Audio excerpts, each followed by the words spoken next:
प्रधानमंत्री मोदी जी सुन लीजिए, अमित शाह जी सुन लीजिए, आपका एक मंत्री महाराष्ट्र में शरद पवार साहब को धमकी दे रहा है।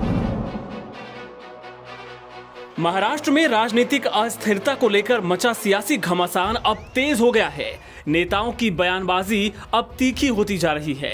शुक्रवार की सुबह शिवसेना नेता संजय राउत ने सीधे तौर पर कई बड़े आरोप लगाकर सियासी गलियारों में खलबली मचा दी।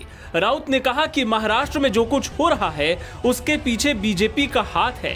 बीजेपी शरद पवार का अपमान कर रही है, उन्हें धमकियां दी जा रही हैं। पवार का अपमान महाराष्ट्र बर्दाश्त नहीं करेगा। राउत ने बिना नाम लिए कहा कि केंद्र सरकार के एक मंत्री ने शरद पवार को धमकी दी है। सुनिए संजय राउत ने क्या बताया। धमकियां देने का काम चल रहा है माननीय पवार साहब को। अगर ये सरकार को बचाएंगे तो देख लेंगे, ये केंद्रीय मंत्री बोल रहा है। प्रधानमंत्री मोदी जी सुन लीजिए, अमित शाह जी सुन लीजिए, आपका एक मंत्री महाराष्ट्र में शरद पवार साहब को धमकी दे रहा है। ये धमकी ऐसी है कि आपको घर नहीं जाने देगी।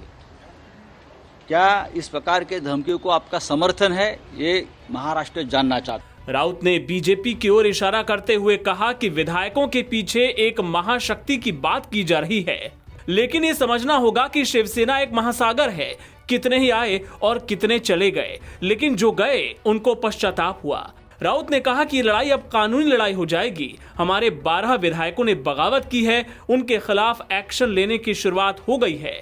कागज पर शिंदे गुट मजबूत हो सकता है, लेकिन आंकड़ा कभी स्थिर नहीं रहता। उनकी सरकार बनेगी या नहीं मालूम नहीं। बहरहाल इस बीच महाराष्ट्र में राजनीतिक अस्थिरता का दौर जारी है। सीएम उद्धव ठाकरे की मुश्किलें कम होने का नाम नहीं ले रही।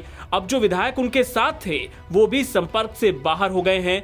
एकनाथ शिंदे गुट के विधायकों की संख्या इस बीच बढ़ती जा रही है। शिवसेना के कुछ और विधायक गुवाहाटी पहुंचे हैं। सूत्रों की माने तो एकनाथ शिंदे के खेमे में विधायकों की संख्या बढ़कर अब 48 तक जा पहुंची है। एनबीटी ऑनलाइन की रिपोर्ट।